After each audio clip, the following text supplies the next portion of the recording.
ٹیلی phone کیا تھا ان کی شکر گزار ہوں اور آپ کو خوش آمدید کہتا ہوں۔ صدر مملکت پچھلے دنوں علیل تھے، میں نے ان کو ٹیلی فون کیا تھا، ان کی خیریت دریافت کی تھی، تو الحمدللہ خیریت سے ہیں، بہتر اب تو گھر سے ہیں۔ تو میرا خیال ہے کہ ہم سب اللہ تعالیٰ سے دست بدعا ہیں کہ اللہ تعالیٰ ان کو صحت کاملہ عطا فرمائے۔ ابھی ایران کے جو صوبہ سیستان ہے وہاں پر 8 بے گناہ پاکستانیوں کو شہید کر دیا گیا دہشت گردی کے واقعے میں، جس کی ہم جتنی بھی مذمت کریں کم ہے۔ میں نے جو فارن منسٹر صاحب کا ایران کے فارن منسٹر سے ان کی گفتگو ہوئی ہے اور میں نے بھی اس کے اوپر ایک بیان جاری کیا ہے۔ امید کی جانی چاہیے کہ ایرانی حکومت جو قاتل ہیں ان کو فی الفور گرفتار کر کے ان کو قرار واقعی سزا دے گی۔ الحمدللہ سیکرٹری پاور اور وزیر فائننس، سیکرٹری فائننس اور سیکرٹری انرجی اور متعلقہ تمام افراد کی بھرپور معاونت سے آپ کو علم ہے کہ 7.5 روپے بجلی کی قیمتوں میں کمی کی جا چکی ہے، جو کہ تمام پاکستان کے تمام صارفین کے لیے ہے، چاہے وہ گھریلو صارفین ہیں، چاہے وہ کاروباری حضرات ہیں، ایکسپورٹرز ہیں، چاہے وہ انڈسٹریز ہیں اور جن کا تعلق زرعی شعبے سے ہے، سب کے لیے یہ فیسلٹی دی گئی ہے۔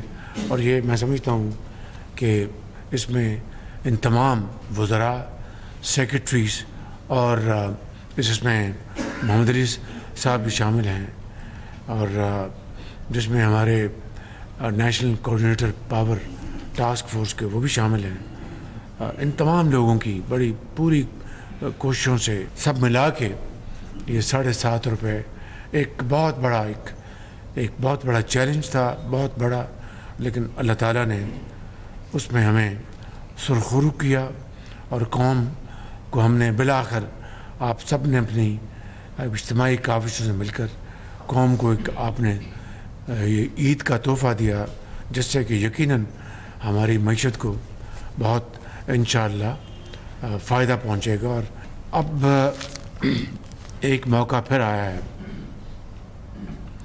کہ عالمی منڈیوں میں تیل کی قیمتیں پھر نیچے آئی ہیں۔ اب حالیہ جو قیمتیں گری ہیں، یہ جو آپ نے دیکھا کہ چاہے وہ کبھی خبر آتی تھی کہ یوکرین میں جنگ بند ہونے والی ہے تو قیمتیں گرتی تھیں، پھر یہ جو ٹیرف لگے ہیں اس کے نتیجے میں بھی قیمتوں کا اتار چڑھاؤ جاری ہے۔ تو آج 15 ہیں، تو آج انشاءاللہ قیمتیں تیل کی اور پیٹرول کی کم ہونے جا رہی ہیں، وہ ابھی شام کو اس کا اعلان ہو جائے گا۔ تو میں آپ کو یہ بتانا چاہتا ہوں کہ ہم نے سوچا کہ اس سے یعنی ہم اس کو روک لیں گے، ریٹین کریں گے، عوام کو پاس آن نہیں کریں گے۔ جو کمی آ رہی ہے اس کو ہم ریٹین کر رہے ہیں تاکہ اس قوم کے جو زخم ہیں ان کو ہم ان پیسوں سے ان کی مرہم پٹی کر سکیں اور ان کو شفا یاب کر سکیں۔ تو اس کے لیے ہم نے بڑی سوچ بچار کے بعد یہ طے کیا ہے اور میں آپ سے یہ شیئر کر رہا ہوں کہ کراچی، کلات، خضدار، کوئٹہ اور چمن، یہ جو ہے اس کو خونی سڑک کہتے ہیں، یہ سنگل روڈ ہے، لیکن فنڈز کے بغیر تو اپنا یہ مکمل نہیں ہوگا۔ اب پاکستان میں الحمدللہ آپ دیکھیں کہ کے پی سے لے کے سکر تک بہترین موٹر وے بن چکی ہے۔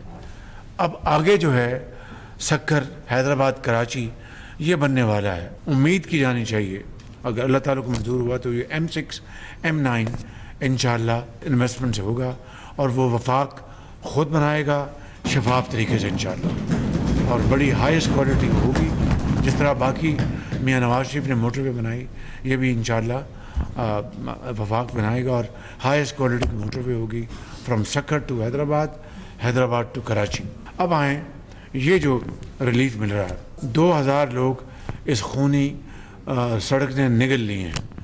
ویسے بھی آپ دیکھیں، آپ کو ویسے بھی دیکھیں، آپ سیاسی طور پر، سماجی طور پر، اگر بلوچستان دیکھ رہا ہے کہ جناب مردان سے لے کے تو سکر تک موٹر وے بن گئی ہے جس کے اوپر کئی 100 ارب روپے لگے ہیں، تو ہم نے کیا بگاڑا ہے کہ ہمارے ہاں کوئی اس طرح کی کوئی معیار کی سڑک نہیں ہے.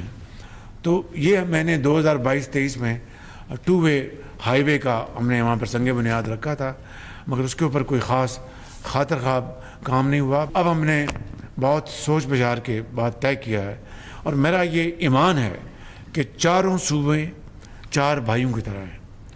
اگر ایک روٹی ہے تو چاروں بھائی 4 حصے بنا کے کھائیں گے اور اپنا اللہ کا شکر ادا کریں گے. 4 روٹیاں آئیں گی تو 4 بھائی جو ہے ایک روٹی کھائیں گے. 8 آئیں گی تو اسی طرح جتنا حصہ بڑھے گا اتنا ان کا حصہ بڑھے گا صوبوں کا. تو بلوچستان جو پاکستان کا سب سے بڑا جغرافیائی لحاظ سے صوبہ ہے، اور اس کے فاصلے اتنے زیادہ ہیں کہ ان فاصلوں کو پر کرنے کے لیے انویسٹمنٹ بھی اسی طرح اتنی زیادہ لگتی ہے. جو انہوں نے ہزاروں ٹیوب ویل جو بدل رہے ہیں، اس میں حکومت بھی اور نواب سرفراز بگٹی صاحب کی حکومت بھی اس میں کنٹریبیوٹ کر رہی ہیں. 70 ارب روپے کا یہ ہے. 70% ہم ڈال رہے ہیں وفاق، اور 30% یہ ڈال رہے ہیں، اور اس طرح یہ ہزاروں ٹیوب ویل شمسی توانائی سے چلیں گے. اور اس کا کریڈٹ نواب صاحب کو جاتا ہے، اور اچن اقبال کو، اور فائنانس منسٹر کو، جنہوں نے یہ سارا کیا. اب یہ جو خونی سڑک ہے اس کو ہم نے بدلنا ہے خوشحالی کی سڑک میں، اور خوشیوں کی سڑک میں، اور ترقی کی سڑک میں.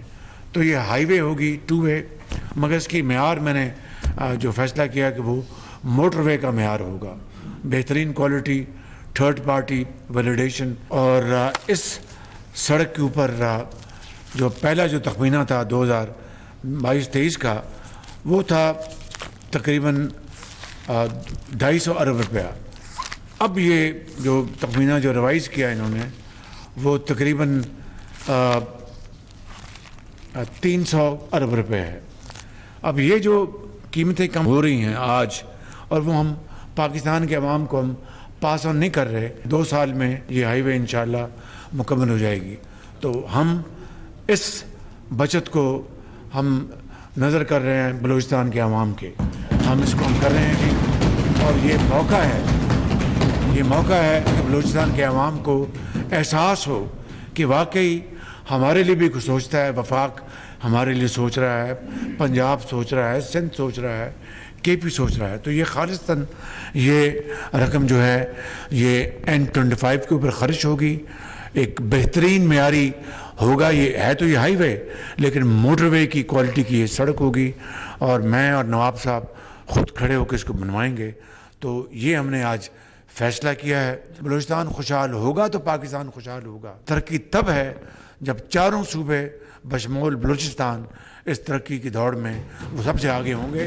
تو انشاءاللہ اسی طرح جو ہمارا جو فیز 2 ہے یہ کچھی کنال کا، اس کو بھی ہم انہی رقوم سے مکمل کریں گے.